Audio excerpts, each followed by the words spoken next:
নারী দশভুজা, নারী সব পারে। নারীর 10টা হাত দিয়ে সব কাজকর্ম অনায়াসে সেরে ফেলতে পারে।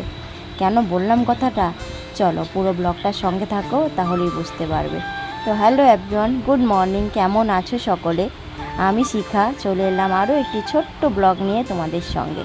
আজকে সারাদিনে যা কিছুই করছি না কেন সবটাই শেয়ার করব। তো সকালবেলা উঠে আগে গোছগাছ করে নিচ্ছি বিছানা। আর মামসোনা উঠে গেছে, মামের বাবা উঠে গেছে।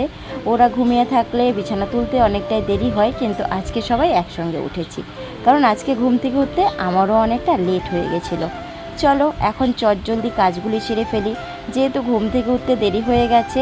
এখন তো এক হাতে কাজ করলে চলবে না, আমাকে 10 হাতে কাজ করতে হবে। প্রথমে ভাত বসিয়ে দিলাম, আর মামের পাপাকে হরলিক্স করে দিয়েছি, ওরা দুজন কিন্তু খেয়ে নিয়েছে। আর আমি এদিকে সবজি কাটতে বসলাম। আমি ভাত বসিয়ে দিয়ে পুরো সবজি কেটে নিয়েছি। এখন সবজির চোকলাগুলো আমি একটা বালতিতে রেখে দিচ্ছি, কারণ আমাদের এখানে এখন গাড়ি চলে আসে সকালবেলা নোংরা নিতে। এদিক সেদিক ফেলা যায় না, প্লাস্টিক তো ফেলাই যায় না।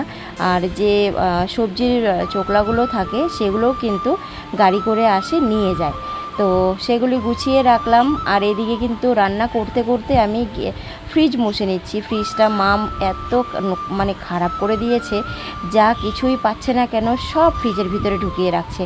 আবার এদিকে ফ্রিজ পরিষ্কার করতে করতে কিন্তু আমি রান্নাও করছি। তাই তো বললাম তোমাদের দশভুজা শুধু আমি নই, আমার মতো প্রত্যেকটা নারী দশভুজা।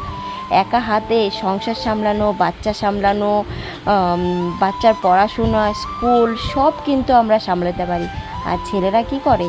সকালে ঘুম থেকে উঠে অফিসে যায়, কাজকর্ম সেরে সন্ধেবেলা চলে আসে। ওদের তো একটা কাজ, আর আমাদের যে হাজারটা কাজ থাকে ঘরে। তার মাঝখানে মাম করছে আমাকে আজকে কাজে হেল্প। যেহেতু ওর স্কুল ছুটি, তাই বলছে চলো মাম্মি আজকে বাসনগুলি আমি মেজে দিচ্ছি। আমি অনেক বারণ করেছিলাম, তাও শুনছে না, বলছে না আমি আজকে তোমার বাসনগুলি মেজেই দেবো।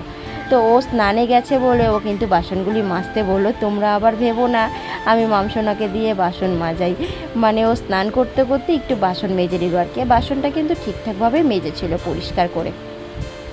চলো আমার রান্নাবান্না কমপ্লিট তোমাদের সাথে কথা বলতে বলতে। তো আজকে নিরামিষ রান্না হয়েছে, যেহেতু আমরা সপ্তাহে যে কয়দিন নিরামিষ খাই তোমরা দেখলে হয়তো বুঝতে পারবে যে আমাদের বেশিরভাগ সময়টাই কিন্তু নিরামিষ খাবার দাবার হয়। তো স্নান সেরে আমি পুজো দিইনি, মামের পাপাই আজকে পুজোটা দিয়েছে। তো খাবার দাবার করব, তার জন্য ভেজে নিলাম পাঁপড়। নিরামিষের সঙ্গে একটু পাঁপড় ভাজা হলে জমে যায়। এদিকে করেছি সয়াবিনের সবজি, পেঁপে ভাজি, আর পেঁপে দিয়ে মুগ ডাল। চলো এখন খাওয়া দাওয়া করে নিচ্ছি।